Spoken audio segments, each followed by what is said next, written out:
Yondimi Sardor aka? Yo'q.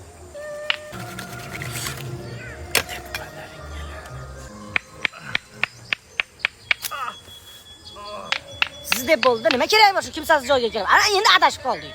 Xo'p, nima qilay endi? Bo'lar ish bo'ldi. Adashib qoldik, bo'ldi. 3 kundan beri shu yerdamiz. Bu ketishda ochimizda o'lamiz. Tezroq olov yoqaylik. Adashib qoldim. So'qatim o'lib ketaman. Dadamga nima deyman? Konkurs boshlab qo'yganmiz. Homiylarga nima deyman? Siqilib ketdim. Olov yoqaylik nimadir qilib sizlar bilasizlar-ku. Olov bo'lmasa bo'lmaydi.